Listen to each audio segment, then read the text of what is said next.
Abdul Abdouragimov à l'UFC, ça va se faire, c'est moi qui vous le dis.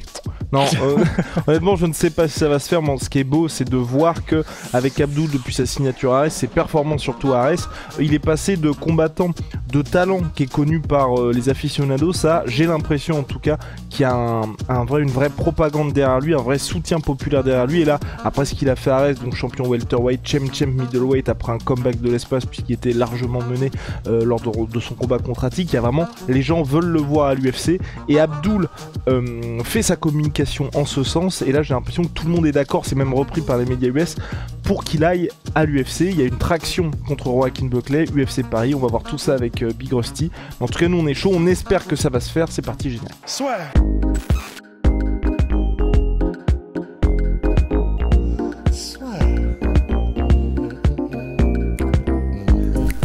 Paris sur le MMA avec une Unibet. Quelle sera l'issue du combat? Une soumission? Un KO? Paris sur les meilleures cotes avec une Unibet.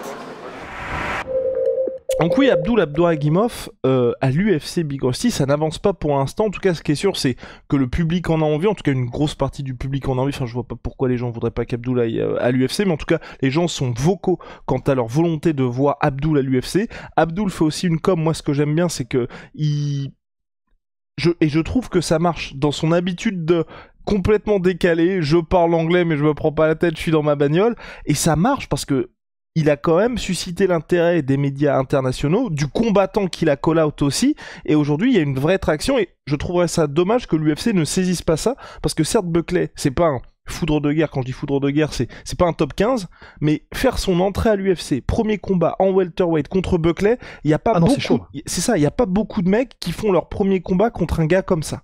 Donc moi je signerais tout de suite, mais Big Rusty, peut-être que t'as envie de commencer par le commencement. Moi, je veux jamais qu'il aille à l'UFC, Abdul. Ben non, évidemment. Mais je le savais, en fait, je le savais. Ouais, t'imagines l'énorme shield. Non, et en plus, je le déteste, je lui ai jamais dit. Non, évidemment, en fait, ce qui est bien, c'est que là, c'était un risque, oui et non, mais déjà, il faut rappeler que Alexander Volkanovski, et c'est l'exemple qui commence à être recité, mais parce qu'il est réel, Alexander Volkanovski en 2016, en 2016, il n'est pas à l'UFC. Il y a une carte qui arrive, et je crois que c'était à Melbourne, un truc comme ça. Et alors, il était vraiment pas connu des fans. Et c'était il y a une plombe. Il avait des cheveux pour vous dire. Mais en gros, il a commencé à faire sur Twitter un hashtag sign Volkanovski, donc signer Volkanovski.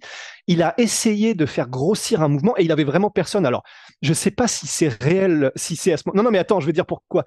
Dans le sens mais ça me fume, tu sais. Il a réussi à construire un mouvement composé de sa femme, son père et sa belle-mère. Et tous les quatre. Non, et en gros, ce qui est fou, c'est qu'en plus, je suis allé me refaire un petit voyage dans le temps, là. Et en gros, au moment où il y a eu tout ça, il y a même une télé locale qui s'était intéressée à l'affaire et qui a fait un tout petit sujet de quelques minutes sur Volkanovski. Et en gros, tu le vois, il est avec son ordinateur, il tape, ils le font taper, je veux aller à l'UFC. Enfin, vraiment, c'est trop cool, tu vois.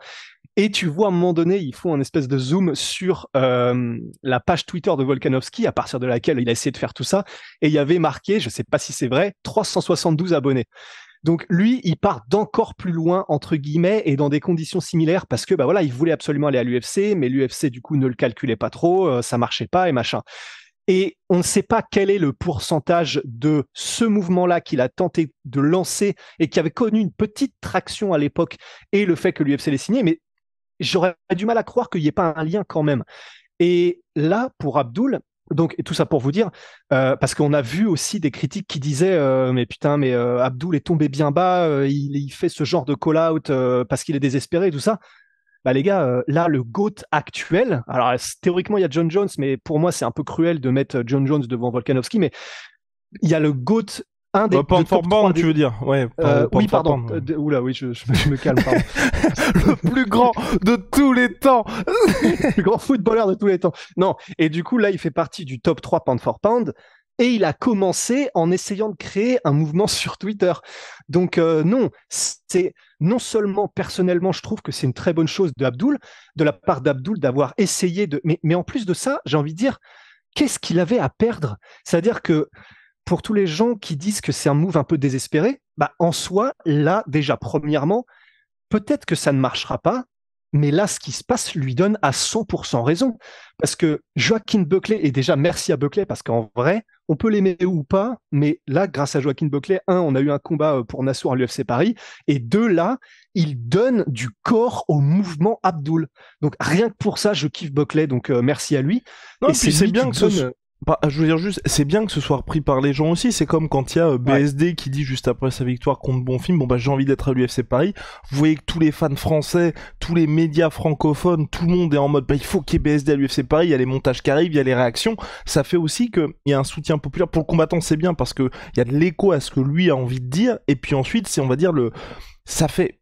L'UFC ne regarde pas forcément ça, mais je veux dire, ça donne un petit peu plus de poids, un petit peu plus de vie à ce qu'il dit. Et là, quand on voit qu'il y a un gars comme Abdul qui est plus à l'aise sur les réseaux sociaux peut-être que d'autres combattants, ça renforce, je trouve, le lien avec le public où on se dit, bah c'est vrai que c'est agréable de voir un mec où nous on a envie de le voir là, lui il voit ce qu'on dit, il retweet les trucs, enfin pour moi c'est important et c'est toute proportion gardée, c'est pas du tout la même chose, ils sont pas du tout à ce même moment là dans leur carrière, mais c'est ce que Baki fait aussi, lui chaque fois qu'il y a des mecs qui vont faire des montages, des trucs comme ça, il les retweet et même encore aujourd'hui Conor McGregor, dès qu'il y a des montages qui sont faits de lui qui sont stylés, il les reposte aussi et donc ça fait que vous avez un lien, même si le gars il va pas vous parler directement, mais il y a un lien avec la communauté, ça fait qu'en gros quand vous le soutenez, il vous voit et ça peut paraître assez débile pour pas mal de gens, mais c'est hyper important ça quand il y a un mec comme Conor ou un mec que vous soutenez depuis toujours et vous sentez que votre voix est entendue.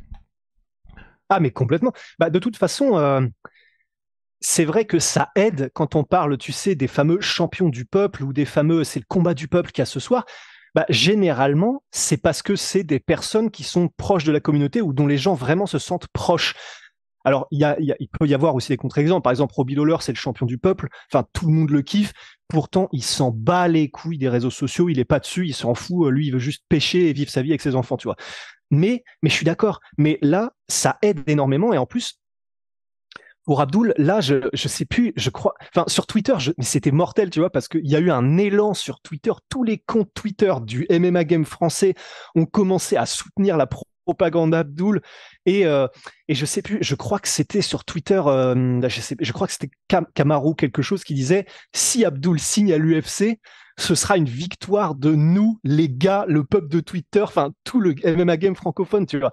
Et c'est vrai, là, bien sûr, il y a le fait que c'est Abdul qui a fait la vidéo dans sa voiture, la fameuse vidéo dans la voiture. Enfin, tu sais, c'est un peu comme les Embedded, s'il n'y a pas une séquence à l'aéroport, c'est pas Embedded.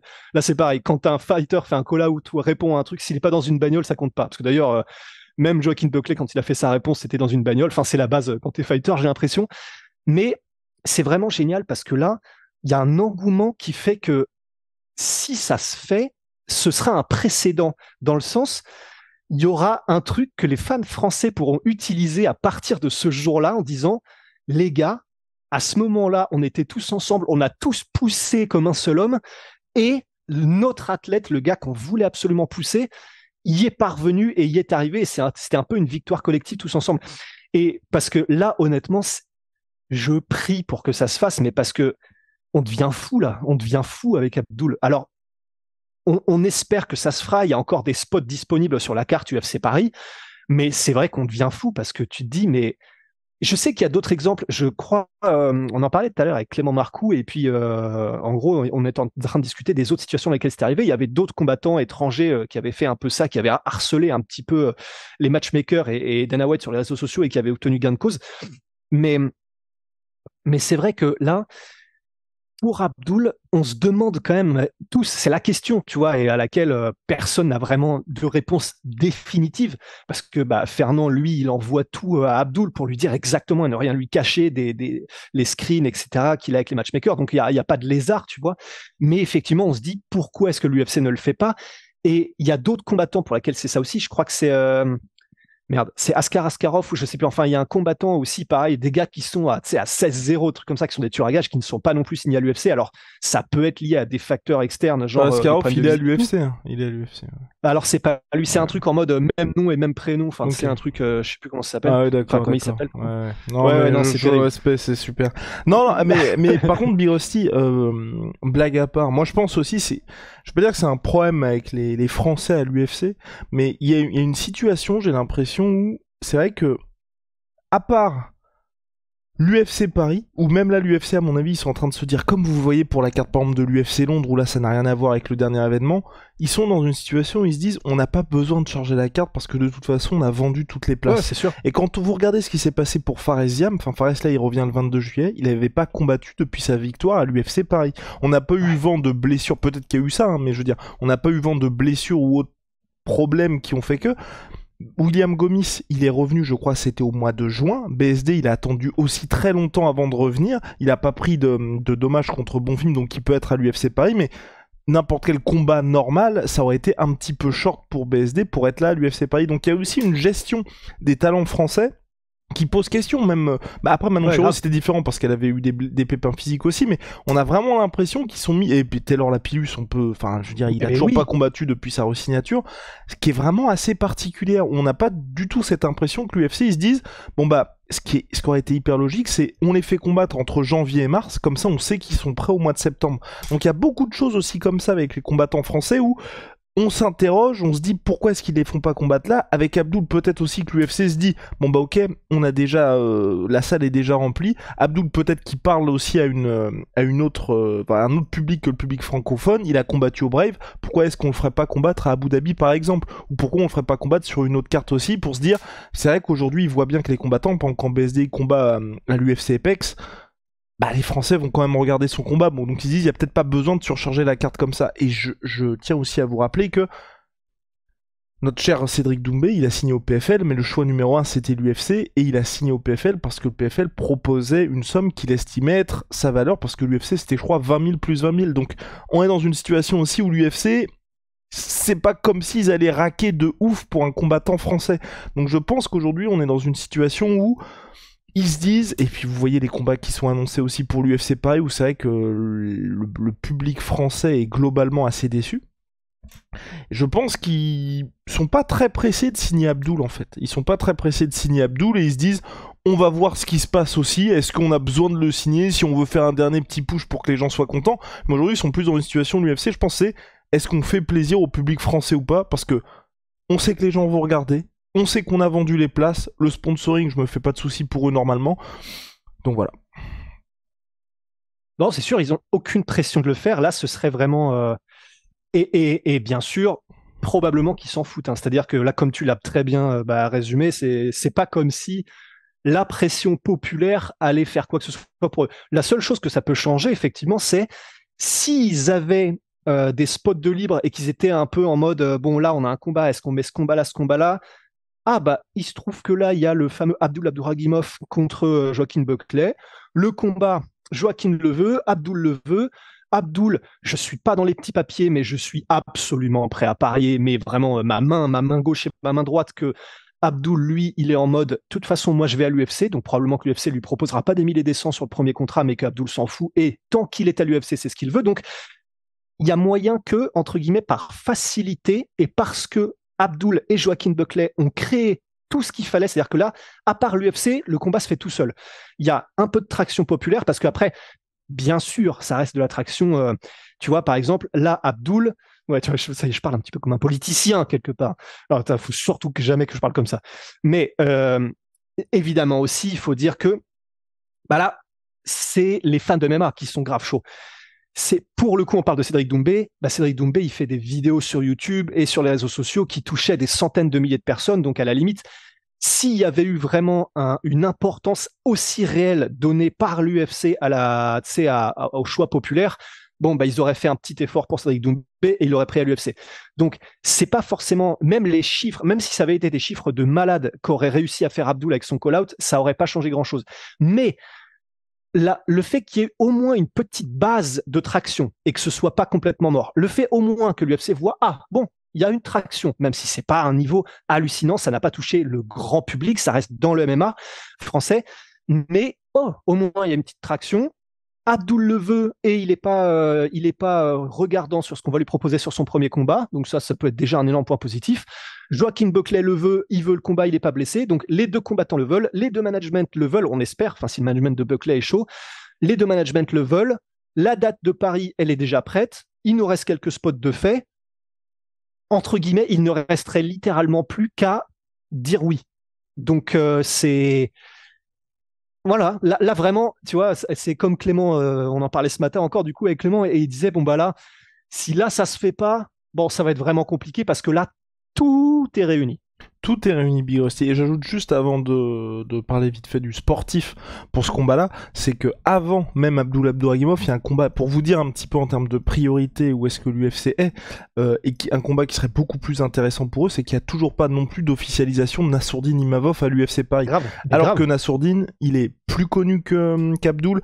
Sportivement aujourd'hui, on est à un autre niveau qu'Abdul puisqu'il est dans le top 15 de l'UFC. Il n'est pas annoncé non plus. Donc pour vous dire qu'en termes de priorité même pour l'UFC, là, je pense clairement qu'ils sont en mode tranquille et vous n'avez qu'à regarder la dernière carte de l'UFC Londres où il y avait beaucoup plus à faire. On se retrouve avec un Thomas Spinal contre Tibura en main event. Co-main event, c'est Molly McCann contre une combattante que je ne connaissais pas. Oui, je me souviens plus. Mais bref, Molly McCann en co-main event, c'est scandaleux. Hein. Enfin, je veux dire, on est sur c'est à peine main event d'un Cage Warriors. Donc pour vous dire vraiment là où on est l'UFC aujourd'hui. Je sais pas si t'as le nom. Julia Stoliarenko. Voilà, que Rusty connaît aussi bien que moi. Du coup... non, je viens de regarder, ouais. et donc du coup, par contre, ouais, donc Buckley Abdul, ce serait superbe pour une entrée en matière. Franchement, Joaquin Buckley, donc t'es un ancien middleweight, descendu chez les welterweight après une fin de run un petit peu compliquée dans la catégorie supérieure. Pour Abdul, qui voulait, je crois, peut-être tenter... un run en lightweight, ce serait surtout un moyen d'entrer à l'UFC. Buckley, vous le connaissez pour son KO qui a fait le tour du monde en 2020 ou 2021, KO de l'année évidemment. Mais depuis, voilà, c'est pas un top 15, c'est pas un mec qui a des ambitions pour le titre, mais c'est un mec qui est connu de l'organisation. Si vous voulez, c'est un espèce de Mike Perry. Faut quand même se le farcir, le Buckley. Il est extrêmement solide. Et pour Abdul, stylistiquement, il faut qu'il fasse du Abdul, sinon ça peut être très compliqué. Ce serait. Alors, c'est clair que ce serait un combat difficile, probablement. En fait, ça dépend où ça se passe, tout simplement. Parce que c'est vrai que j'aurais tendance à croire que c'est à 77 kilos. Tu l'as dit, Abdul, lui, voudrait plutôt maintenant faire sa carrière en moins de 71 parce que c'est là qu'il aurait vraisemblablement le plus de chances de ceinture, même s'il a toutes les chances d'aller loin en restant en welterweight aussi. Mais contre Buckley, alors bien sûr, là où on aurait tendance à se dire que ça peut être compliqué, c'est debout, parce que Buckley, il est quand même chaud, il est durable, il fait mal, il est... Mais puis que c'est pas du tout le jeu d'Abdul aussi. Enfin, on l'a vu contre Attic lors de son dernier combat. Ouais, alors après, c'est vrai que bien sûr, mais bon, c'était en 84 kilos, c'était un Abdul qui était extrêmement diminué, mais bien sûr, de toute façon, voilà, on sait que c'est pas le point fort d'Abdul, ça c'est sûr.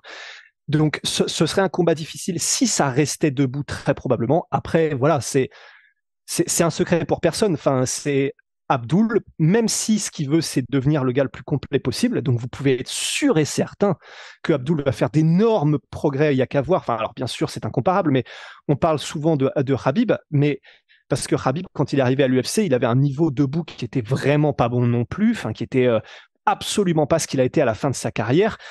C'était c'était un striking alimentaire, quoi. Il fallait juste savoir donner des coups, il avait des angles un peu bizarres, etc. Mais c'était vraiment très très loin de ce que ça a été à la fin. Donc évidemment, déjà qu'Abdul a une énorme marge de progression, et puis surtout, à la manière de Khabib, oui, ce serait difficile si ça restait debout, mais à la manière de Khabib, c'est absolument pas ce que recherche à faire Abdul, et tous les gens que Abdul a voulu amener au sol, il les a amenés au sol, même Aratik, qui était un 84 kilos, et qui, je crois, est tombé pour stéroïdes ensuite, et Abdul qui est extrêmement diminué.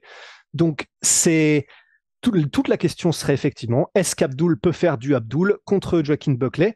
Parce que si ça va au sol, je pense quand même qu'Abdul aurait un avantage certain. Mais c'est ça, en fait, et avec ce combat-là, c'est pour ça que je dis, même par rapport au dernier combat d'Abdul, c'est vraiment pour moi, ce sera pas disputé comme combat. C'est soit ça va complètement dans un sens, soit complètement dans l'autre, à savoir, quand je dis complètement dans l'autre, si au deuxième round, Buckley est toujours là, ça veut dire qu'Abdul n'a pas réussi à l'amener au sol, et si Abdul n'a pas réussi à l'amener au sol, la soirée risque d'être assez compliquée pour lui.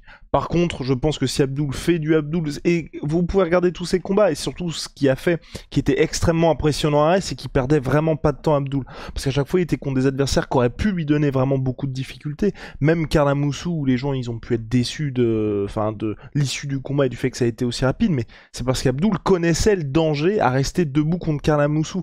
Donc forcément, dès que t'as la première opportunité, tu l'amènes au sol, t'es hyper agressif en ground and pound ou soumission, et c'est ce qui a permis à Abdul de s'imposer, et même lors de ses chocs précédents. Donc je pense que là, ce sera pareil encore plus à l'UFC, où vous êtes dans une situation où vous n'affrontez que des cracks. Là, on l'a dit, t'es au top, je crois qu'il est 45e mondial sur Tapology, Joaquin Buckley, donc tu vas pas du tout t'amuser à échanger avec lui, même si ça va faire plaisir aux fans ou je sais pas trop quoi, parce que ça peut très mal se terminer. Et puis surtout qu'en plus, non, c'est clair. Et ce sera le mot de la fin, ce qui est bien pour Abdul, je trouve aussi, c'est que son style aujourd'hui, il a réussi à gagner des fans avec ce style-là qui est extrêmement agressif, et donc il n'a pas du tout besoin justement d'être... Enfin, il faut qu'il soit bon debout, mais ce que je veux dire, c'est qu'il a pas besoin de se prouver, de dire faut que je fasse un round debout pour que les gens kiffent. Non, moi j'adore l'agressivité qu'il a. C'est pas du tout de lay on press, juste être là pour gagner des points, gagner du temps. Non, Abdul à chaque fois, il cherche à finaliser le combat, et encore plus avec un Buckley qui va être hyper athlétique, ce sera extrêmement plaisant. Sinon, ce serait un combat qui serait très serré, et on reviendra dessus de toute façon dès qu'il est annoncé, dès qu'il est officialisé. Exactement, Big Rusty. Shout out, my sweet pea. My sweet protein. Moi 30% sur tout my sweet pea avec le gars de la sueur. See ya. God damn.